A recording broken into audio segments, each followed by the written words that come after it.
Bonjour à tous, bienvenue dans ce webinaire.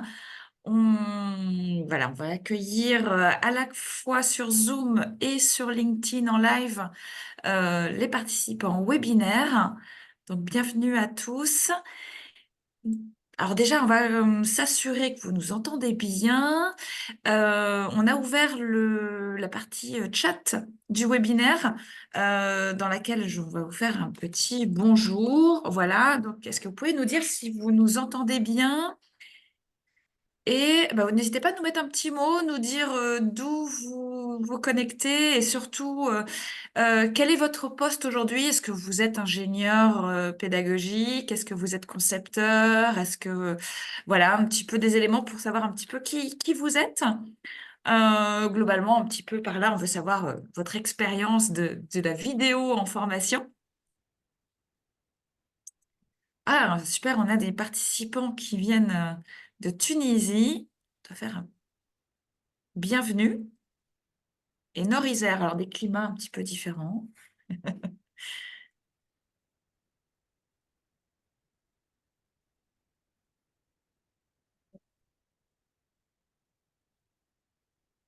Donc, quand vous mettez formateur ou formatrice, j'imagine que vous êtes le couteau suisse, que vous faites un petit peu de tout, de la conception, de la création de contenu, de l'animation, de formation, concepteur et formateur, médiateur et formateur. Donc, beaucoup de formateurs, formatrices indépendants qui nous rejoignent là. Couteau suisse, voilà, exactement, terminologie qui fonctionne bien.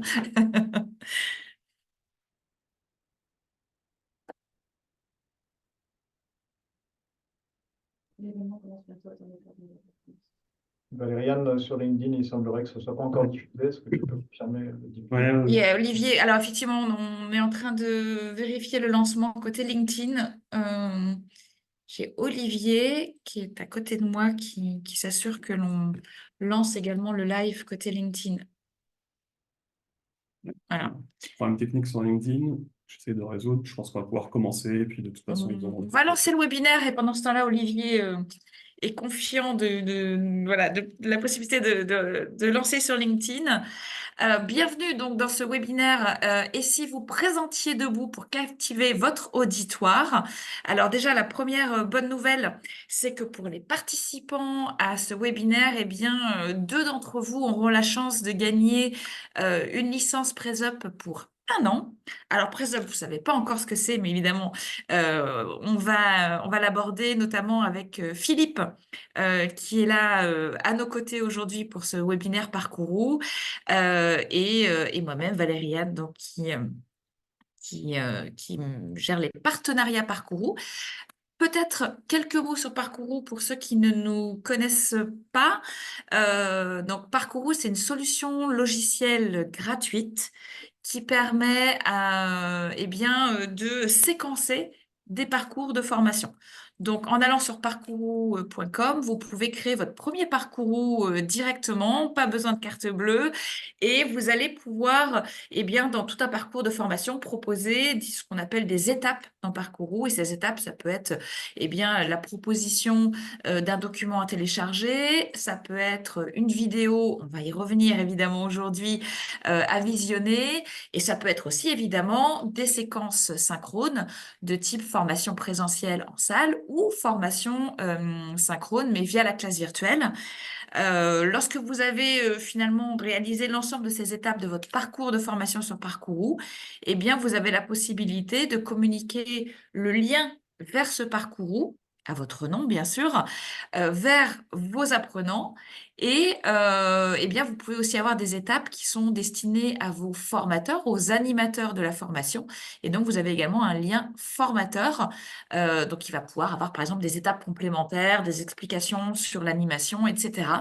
Donc, on vous invite évidemment à découvrir Parcourou sur parcourou.com et à nous faire vos retours sur le forum. Voilà, on a un forum qui est plutôt actif d'utilisateurs de Parcourou. Donc, n'hésitez pas également à nous faire vos retours sur cette solution via le forum.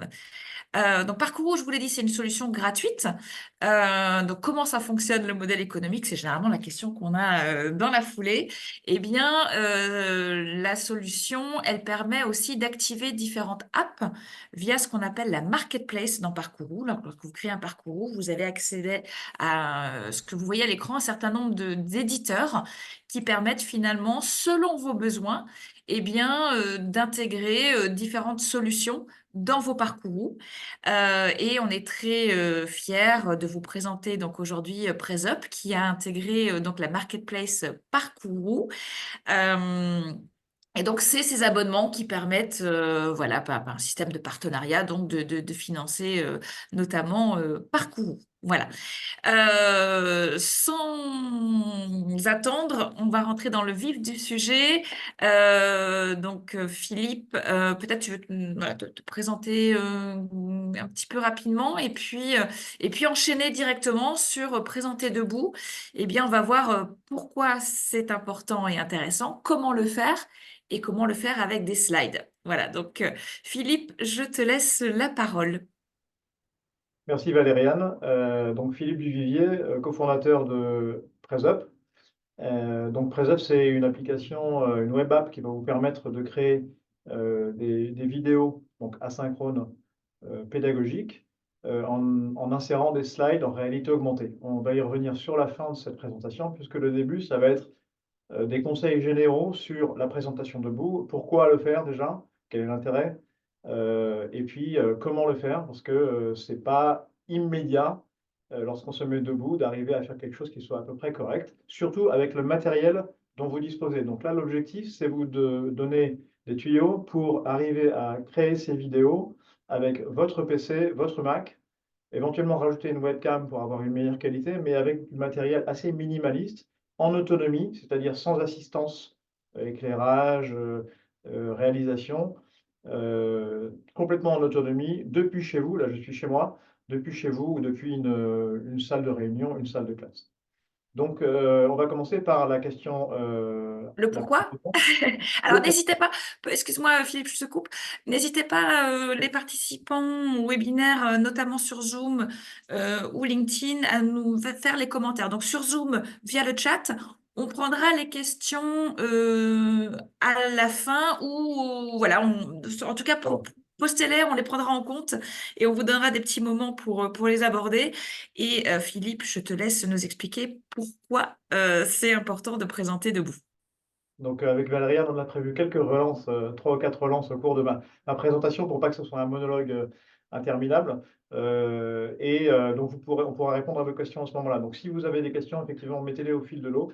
On pourra les prendre au fil de l'eau aussi. Donc, la première question, c'est pourquoi? Pourquoi se mettre debout devant sa webcam? Alors, j'essaye de l'illustrer ici en visio, mais on va se concentrer sur l'enregistrement de vidéos asynchrone. Ici, on est en synchrone dans ce webinaire, mais le sujet, c'est l'asynchrone. Donc, comment créer des vidéos pédagogiques? Pourquoi se mettre debout pour créer une vidéo pédagogique?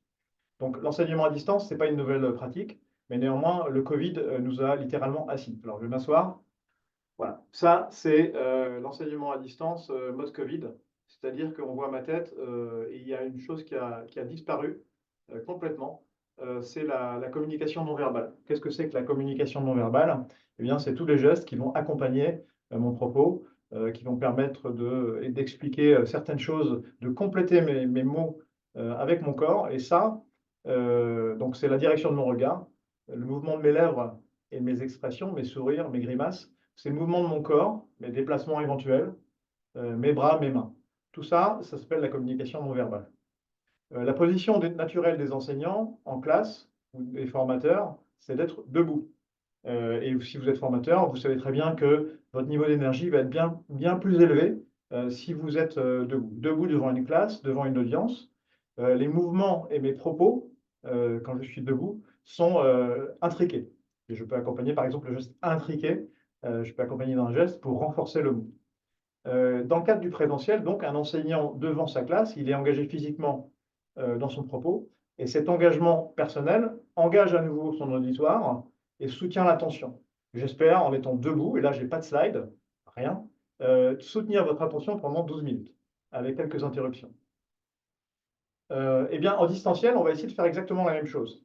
Mais la plupart du temps, comme on l'a vu, l'enseignant, il est privé de mouvement et il est relégué à un timbre-poste dans un coin, voire, pendant le Covid, moi, ma fille était en prépa à distance, voire, voire complètement absent. Donc, l'idée, c'est que l'enseignant assis, finalement, il va perdre en énergie, il va s'ennuyer, et s'il s'ennuie, eh bien, sa classe, son audience va s'ennuyer aussi, et si l'audience s'ennuie, elle n'est pas attentive, et finalement, il n'y a pas de transmission des connaissances, il n'y a pas de transmission d'informations, il y a une grosse perte en ligne. Aussi, ce qu'on vous propose dans ce webinaire, c'est de réaliser des vidéos en vous mettant debout, comme je suis aujourd'hui, pour redonner à la communication non verbale toute sa portée significative.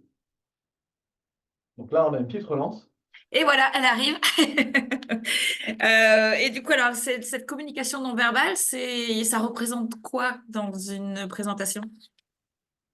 Alors, les travaux sur la part de la communication non verbale dans la communication en général, il y en a peu. Il y a un chercheur qui est souvent cité qui s'appelle Merabian, mais il est très challengé aussi parce que son approche a été peu scientifique et ses résultats discutables. Mais on peut considérer qu'il y a 50% de la communication qui est liée au geste d'accompagnement du discours. Donc, ce n'est pas juste ma voix. Le non-verbal, c'est aussi le ton de ma voix. Ça fait partie du non-verbal. Mais les grimaces que je vais faire, les sourires ou les grimaces, les gestes, le pointage d'informations, tout ça, c'est de la communication non verbale. Donc, on va dire que c'est plus de 50% de la communication. Donc, réciproquement, si vous n'avez pas la communication non verbale, comme ici, eh bien, vous perdez énormément d'informations. Donc, Alors, ouais, on a compris du coup que pour être à 100%, il faut être debout. Et maintenant, Philippe, est-ce que tu vas aborder le comment? comment? Alors, effectivement, on peut se dire que c'est aussi simple que de reculer par rapport à sa caméra. Mais en fait, et là, tous les conseils ou les tuyaux qu'on va vous donner, c'est basé sur le retour utilisateur de nos utilisateurs présents.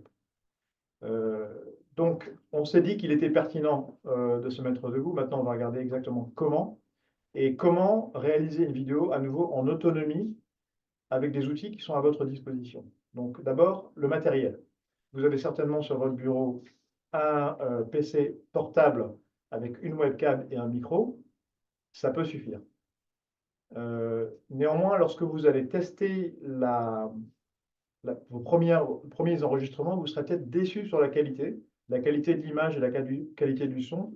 En effet, les PC de bureau classiques qu'on trouve dans les entreprises, ou voire même les Mac, sont suffisants pour faire une visio, mais quand vous allez mettre votre image en plein écran, vous allez certainement être déçu de la qualité. Donc, on peut rajouter une caméra USB Full HD, c'est ce que j'utilise là, une caméra qui vaut moins de 100 €, que j'ai simplement branché sur mon ordi et que j'utilise comme source, qui va permettre d'améliorer la captation de l'image.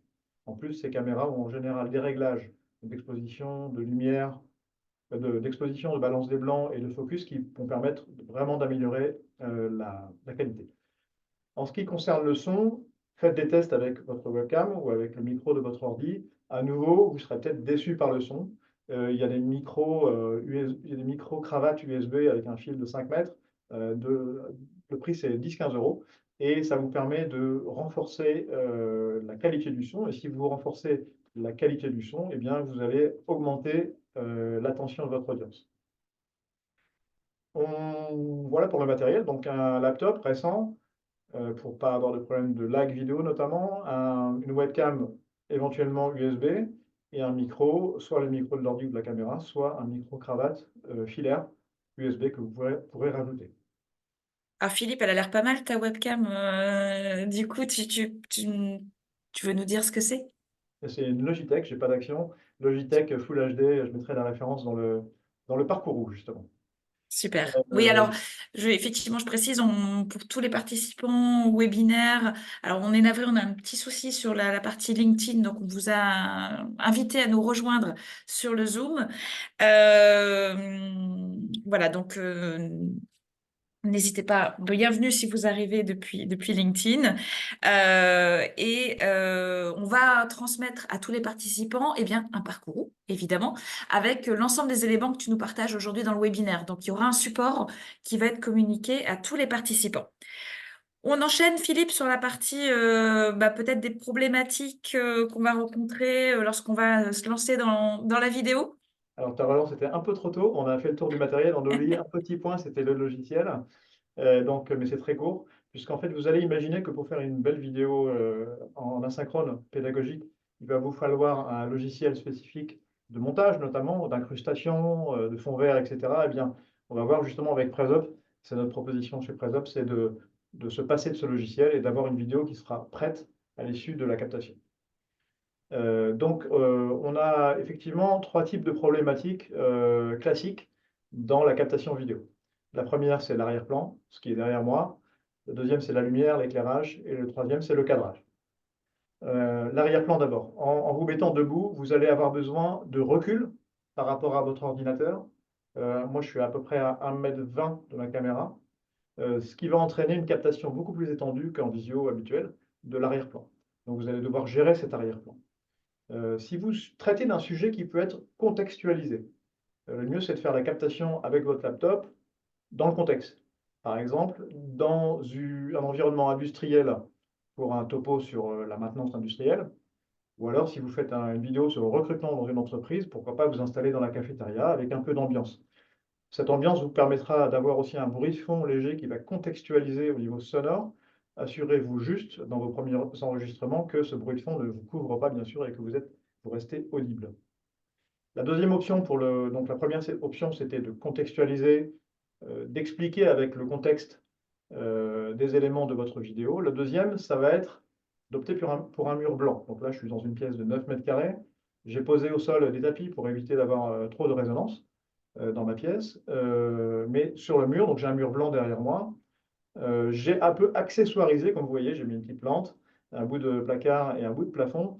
Ça permet d'être un peu moins froid et néanmoins, cette accessorisation ne doit pas être dérangeante pour votre auditoire. Ça ne doit pas vous distraire. Donc, un environnement qui va bouger va distraire l'attention de l'audience et il faudra donc l'éviter. Donc, un peu d'accessoire pour que ce mur blanc ne soit pas juste un mur blanc. Une autre option, c'est le fond vert. Le fond vert, c'est un classique, et vous avez peut-être déjà l'expérience, pour les captations vidéo en studio, mais en autonomie, avec peu de matériel, c'est quand même très lourd à mettre en œuvre et à régler. Ça, c'était pour l'arrière-plan. Le deuxième, c'est l'éclairage, la lumière. C'est très compliqué d'être bien éclairé. Le mieux, il y a une solution qui marche à tous les coups et qui ne nécessite aucun matériel, c'est d'être dehors.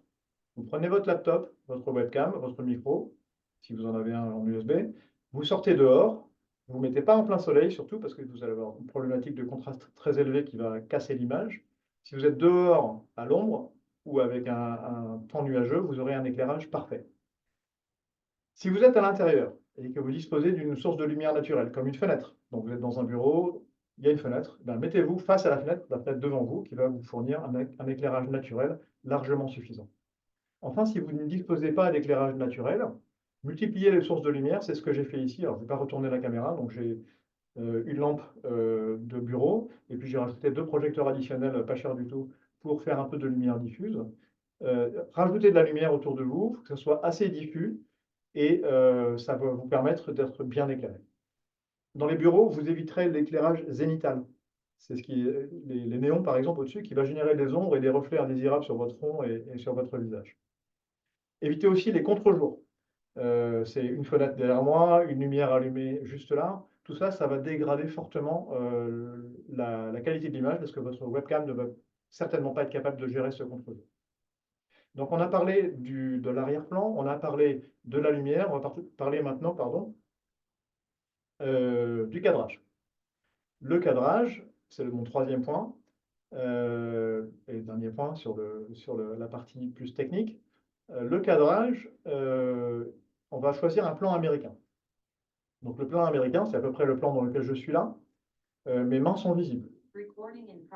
Ce cadrage va permettre à votre audience, juste, il faudrait couper le son.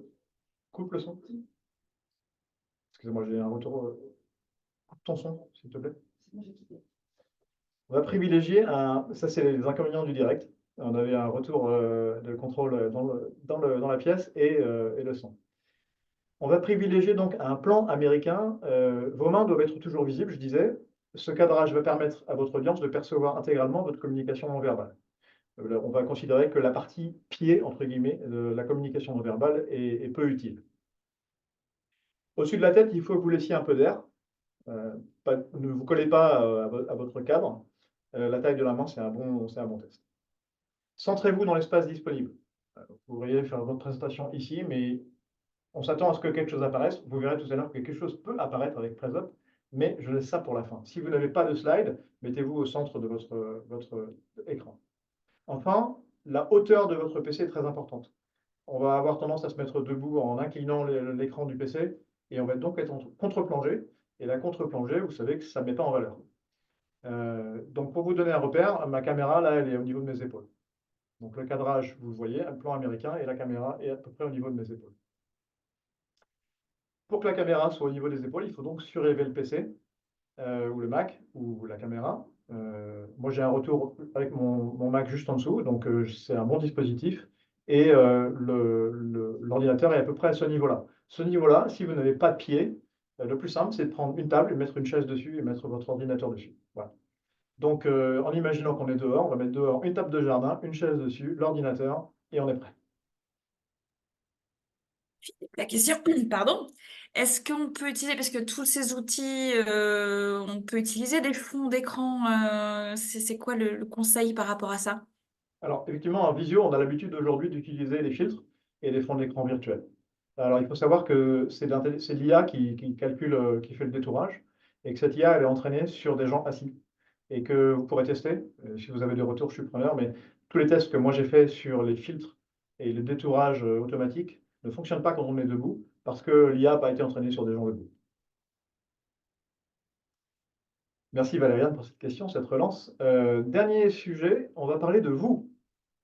Parce que finalement, lorsque vous êtes debout, vous devenez le sujet principal de votre présentation. Quand vous avez des slides ou quand vous êtes des slides en plein écran, finalement, le sujet principal, c'est les slides. Mais en étant debout, vous devenez, et c'est l'intérêt, le sujet principal de votre présentation. Donc, quelques points. L'ancrage.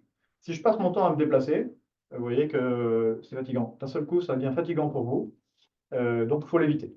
Imaginez que vous êtes un arbre, vous êtes enraciné, donc vous ne bougez pas du tout les pieds. Vos bras sont les branches de l'arbre et ce sont seulement les bras et les mains qui vont s'animer avec vous. Donc, je reste stable sur mes deux pieds. Le regard aussi est très important.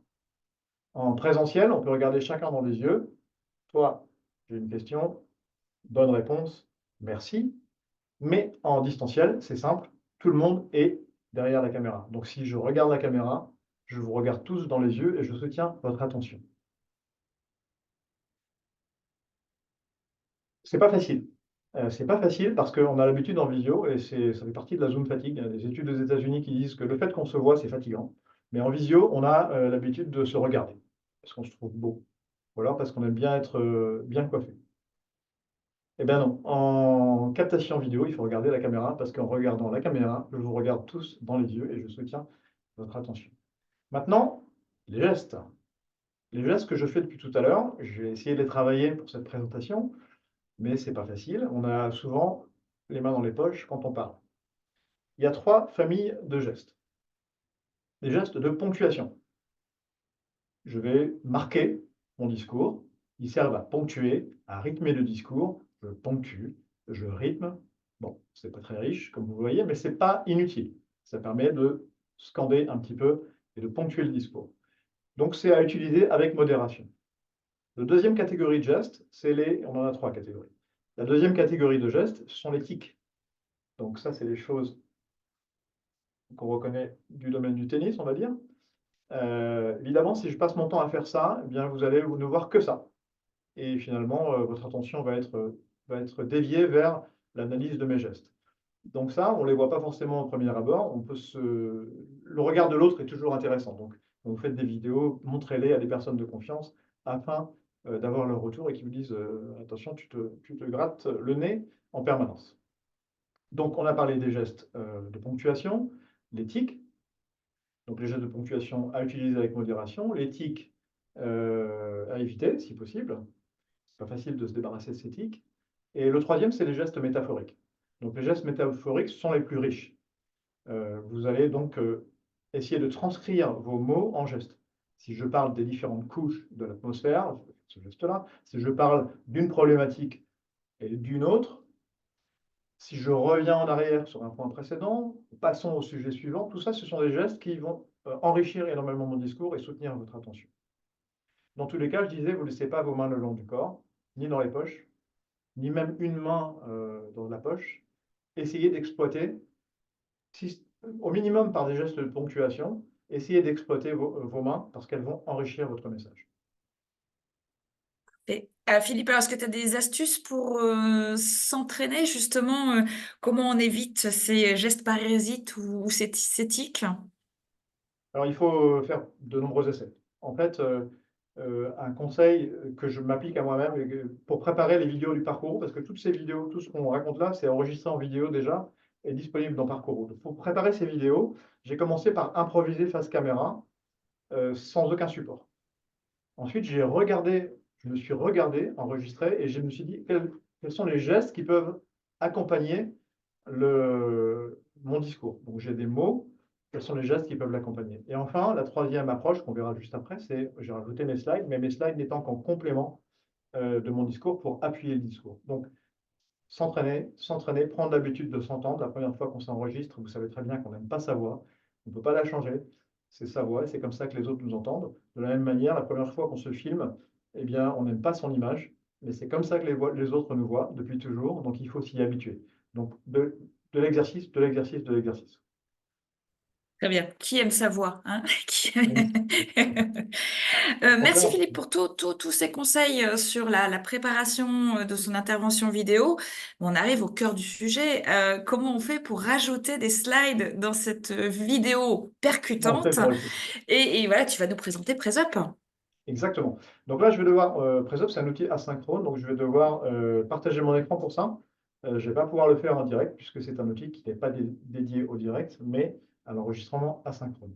Donc, on va tout de suite, je prépare mon écran. Bon, vous pouvez respirer, moi aussi. Donc, je vais vous montrer d'abord le résultat de l'enregistrement d'une vidéo que j'ai fait 15 minutes avant ce webinaire. Évidemment. On te laisse voilà, lancer la séquence vidéo. Il y a toujours un petit moment de... En tout cas, n'hésitez pas pendant ce temps-là à nous poser vos questions dans le chat, hein, encore une fois. Je réponds déjà effectivement sur la partie replay. Eh bien, vous aurez tous accès au replay et, comme je vous le disais, au parcours qui reprend toutes les bonnes pratiques décrites par Philippe. Évidemment, j'ai ouvert le mauvais document. Hop, à l'instant. Voilà. Donc, je vais vous lancer la vidéo. J'espère que vous aurez un peu de son. Donc, ça, c'est l'exemple d'une réalisation avec l'outil PressUp. Bienvenue. Avec PressUp, je peux afficher ma présentation à côté de moi. Je peux naviguer dans ma présentation avec de simples gestes, me tenir debout devant ma caméra, ce qui est essentiel afin que vous puissiez percevoir ma communication non verbale. Je peux passer en plein écran pour aller insister sur certains points. Et je peux enfin animer ma présentation. Quand j'ai terminé, je n'ai plus qu'à arrêter ma présentation, ma vidéo est prête. Donc, voilà, j'arrête pour le partage pour ça. Donc, ce que je vous ai montré là, c'est l'exemple d'une réalisation avec l'outil PressUp en ligne. C'est une web app. Et je vais maintenant essayer de vous montrer l'interface. Donc, l'interface que j'ai utilisée pour réaliser cette vidéo. Donc, on va fermer un certain nombre de fenêtres parasites. On va retourner sur Zoom. Je vais m'approcher de mon clavier pour ça et refaire un partage d'écran.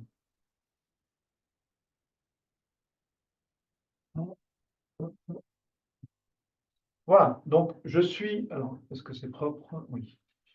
Je suis devant mon interface PressUp en direct avec vous. Vous allez avoir de la latence parce que je suis en partage d'écran, donc désynchronisation son et image. Mais l'important, c'est de comprendre l'expérience.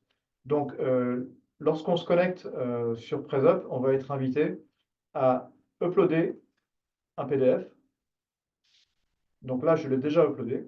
J'ai une présentation ici qui est un peu comme un PowerPoint, on va dire, mais affiché avec différentes planches. Ici, j'ai 4 planches.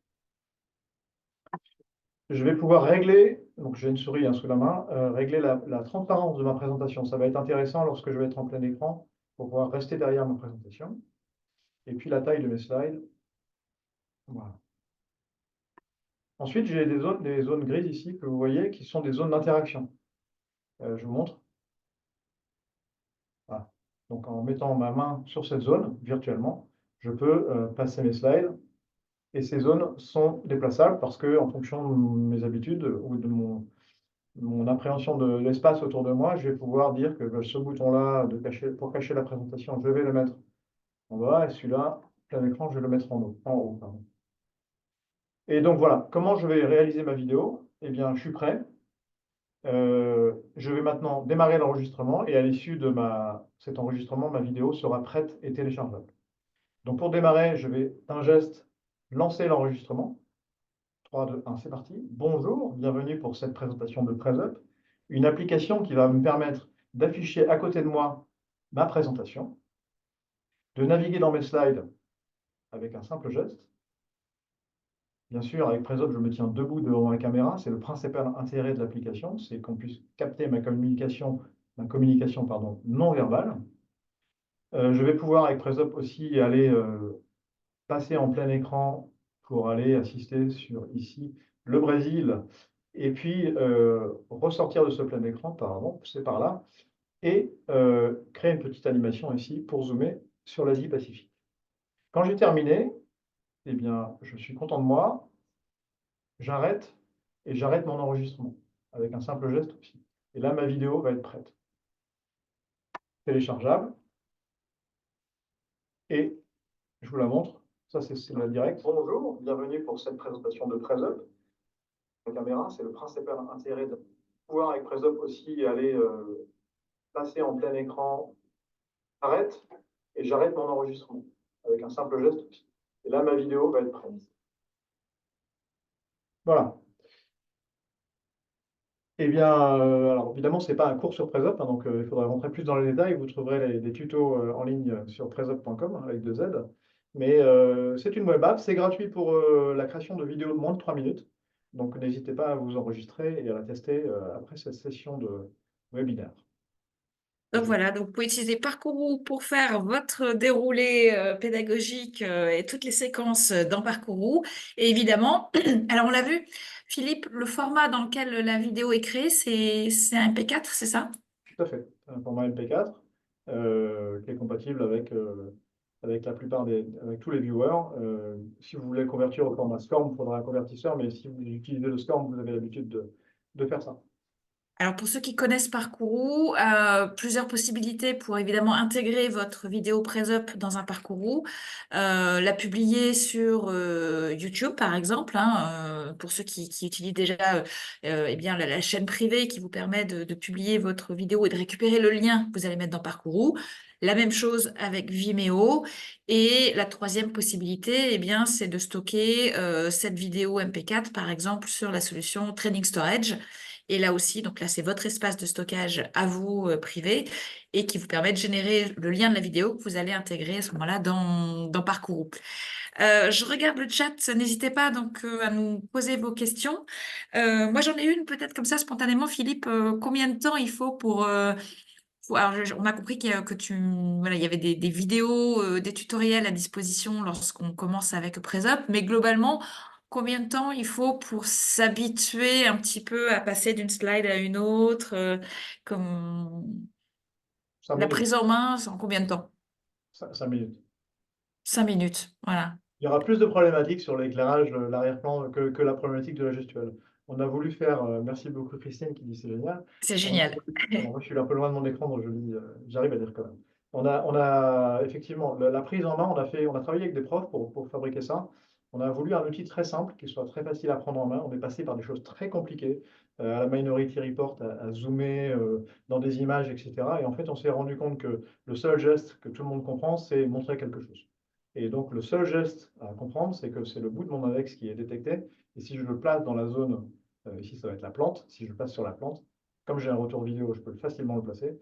Eh bien, ça agit sur le bouton. Pareil, on a voulu faire très simple sur la création de contenu. Ce n'est pas un outil de création de contenu, c'est un outil de création de vidéos avec du contenu préexistant.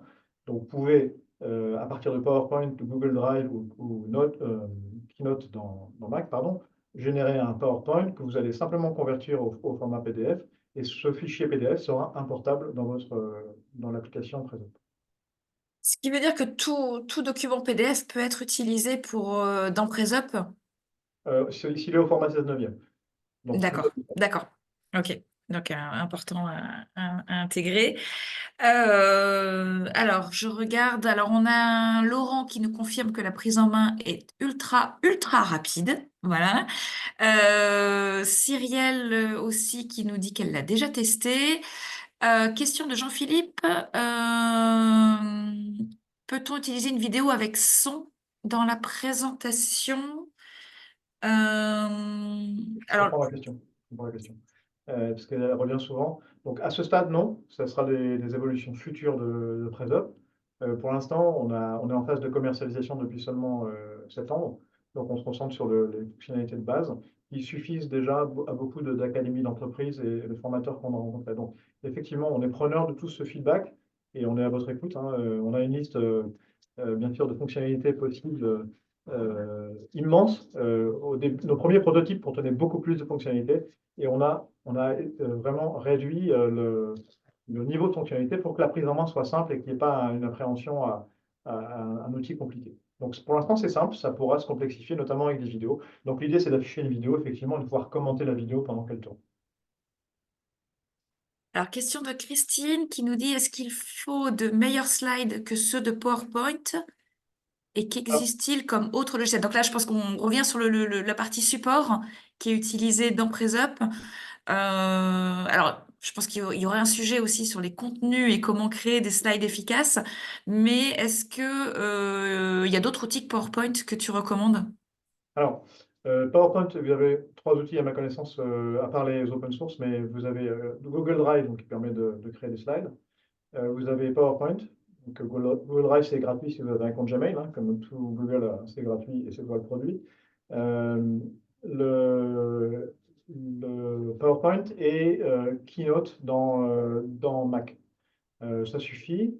Alors, donc pour la création de slides, un de ces 3 outils ou n'importe quel autre outil, un open quelque chose fonctionnera très bien. Ça peut être Canva aussi. L'important, c'est que le résultat soit au 16/9 parce que c'est le seul format qu'on supporte actuellement, pour des raisons de simplicité. La question, alors je ne l'ai pas abordée, la question du contenu des slides. Évidemment, elle est essentielle et c'est une question qui ne se pose pas qu'en vidéo, ça se pose aussi en présentiel. On a tous vu des présentations où le prof lit ses slides, on ne voit pas l'intérêt parce que tout le monde peut lire les slides à la place du prof. Donc, un slide, ça doit être. Donc, il y a à nouveau 3 composantes. Il y a moi-même, donc moi-même, c'est ma voix, ça c'est l'oral. Il y a ce qui est non-verbal, c'est ce que je ne dis pas, donc ce que je montre, mes gestes, donc c'est la deuxième couche. Et pour moi, les slides, ce n'est que la troisième couche. C'est la couche d'illustration. Donc, on va aller préférer d'avoir sur le côté une belle image qui inspire et qui donne un peu de chaleur à mon discours. Des mots-clés impactants. Quand j'ai parlé de trois types de gestes, c'était les gestes de ponctuation, les tics et métaphoriques. J'aurais pu avoir un slide avec ponctuation, tic et métaphorique pour vous soutenir un peu dans mon explication et que vous sachiez où j'en suis. Mais le but n'est pas d'écrire ce que je vais dire sur les slides. Les slides peuvent être un guide aussi pour le présentateur. Si je vois mes slides, je sais où j'en suis moi-même. On a une idée de rajouter un prompteur automatique pour pouvoir être plus fluide dans sa parole. Ça fait partie des fonctionnalités qui n'existent pas encore aujourd'hui, mais ça viendra. En tout cas, voilà, les slides, c'est vraiment un support. Donc, en général, il faut effectivement refaire vos slides, enlever de la matière, enlever des mots, garder des mots-clés, rajouter des images. Les slides simples, vous restez le sujet principal. Et donc, ce qu'on doit regarder, c'est vous. Les slides sont là pour appuyer, illustrer, enrichir, mettre un peu de chaleur dans le discours. Donc, pour confirmer pour Émilie, donc on peut effectivement bien utiliser Canva, Geniali aussi, hein, qu'un autre outil, en plus du PowerPoint plus classique. Il y avait une question sur les animations du PowerPoint? Est-ce que si on a voilà, des enchaînements, hein, des animations typiquement, est-ce qu'on les garde lorsqu'on ou pas, puisque tu as évoqué un PDF?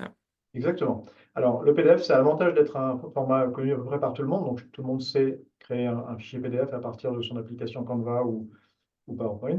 L'inconvénient, c'est qu'effectivement, les animations vont disparaître. Alors, pourquoi? En fait, c'est un avantage pour nous. Faire disparaître les animations, c'est vous faire aucune promesse sur les animations. Vous n'aurez pas d'animation. Euh, c'est une succession d'images. Donc, en fait, dans le PDF, on va simplement chercher une succession de planches. Si vous voulez recréer de l'animation, on peut la faire à l'ancienne, comme on faisait quand on était jeune, quand j'étais jeune en formation, c'est de faire des planches successives avec du contenu qui s'ajoute et de les animer. On a rajouté une petite fonctionnalité que je vous ai montré très brièvement dans la démo, c'est la possibilité de créer une zone sur un slide qui fait que quand je vais activer ma main sur cette zone, ça va passer au slide suivant. Donc c'est le mode d'animation qu'on a rajouté pour recréer de l'animation, mais au départ, vous n'importez qu'une série de planches complètement statiques.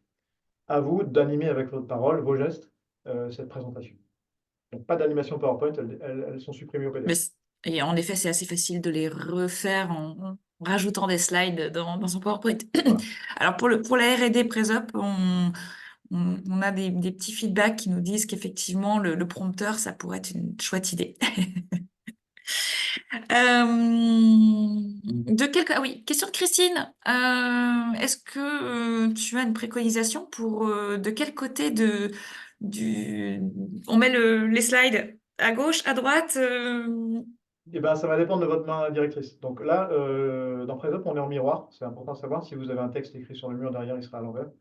Il est en miroir pour que je puisse, moi, voir exactement le rendu à l'écran de ce que je vais vous proposer. Par contre, on a un mode droitier et un mode gaucher. Donc j'étais en mode droitier avec Presop tout à l'heure, donc j'avais mes slides à droite. Vous pouvez passer en mode gaucher, vous aurez vos slides à gauche. Et il n'y a qu'une seule main qui est détectée. Donc si vous êtes en mode droitier, il n'y a que la main droite qui va agir. Et si vous êtes en mode gaucher, que la main gauche. Vous pouvez choisir pour vous réinverser, de travailler en mode gaucher. À vous de choisir la dynamique qui vous plaît le plus. Je ne sais pas si Valériane, il y a une règle, ou si Olivier, il y a une règle. Je crois que le contenu à droite, c'est quand même plus puissant que le contenu à gauche. Mais je ne veux pas discriminer les gauchers par cette phrase. Ça, c'est très bon. Alors, dans le chat, je crois qu'on a fait le tour des questions. J'ai un point sur le RGPD. Alors, Oui, important sur Presop, et je pense que c'est une question aussi que Parcours se pose, quid de le droit, la propriété intellectuelle sur le contenu. Donc Presop, c'est une web app, donc vous allez vous dire, ben, Philippe, avec tous ces outils de monitoring, il voit vos slides, il voit vos vidéos. Eh bien non, la web app n'est là que pour amener le code dans le navigateur et ensuite tout est en local. Ça veut dire que Presop, c'est une application en fait locale. Elle va prendre vos PDF en local et elle va générer une vidéo en local que vous pourrez ensuite publier dans n'importe quelle plateforme. Mais la partie droit à l'image de la personne, droit sur les slides, qui sont en général corporate et pas forcément publics, euh, Presop, en tant que fournisseur de services, n'a aucun accès ni à vos slides, ni à vos vidéos. Bien sûr, quand vous allez le mettre sur YouTube, derrière, vous aurez le RGPD de YouTube. Mais en termes de RGPD, nous, on est simple, c'est une application locale, pas d'accès aux slides en back-office, ni accès aux vidéos. Donc, on ne peut pas vous donner des feedbacks sur vos vidéos. Si vous voulez des feedbacks, n'hésitez pas à nous envoyer vos vidéos, on pourra vous donner des conseils. Mais on n'a pas accès par défaut. parfait. Et la même chose avec Parcourou, hein, tu disais c'est gratuit, vous êtes le produit, non? Donc sur Parcourou, vous pouvez librement créer vos contenus, les partager. Voilà. Donc tous les conseils qui ont été évoqués, et même plus d'ailleurs, vous allez les retrouver dans le Parcourou. N'hésitez pas à prendre les coordonnées, mais on va vous les envoyer également par mail au terme du webinaire. Voilà, on a un calendrier qui arrive à son terme. C'est un Merci peu de tirage au beaucoup. sort. Comment ça Oui, marche? alors le tirage au sort, il va être fait Voilà. voilà, sur la liste de tous les participants. On va intégrer aussi les participants LinkedIn. Donc voilà, on va pas le faire en live, mais deux heureux euh, gagnants vont être contactés rapidement voilà, pour l'abonnement PresUp. Donc merci pour cet abonnement. Et encore une fois, Parcourou donc, est gratuit et PresUp, on a 3 minutes, hein, c'est ça? Vous avez un nombre de vidéos illimité, un nombre de slides limité, mais on limite dans le mode gratuit à 3 minutes. Ce qui est déjà pas mal pour faire un petit topo. Parfait. Merci beaucoup Philippe. Merci à tous d'avoir participé à ce webinaire et à très bientôt.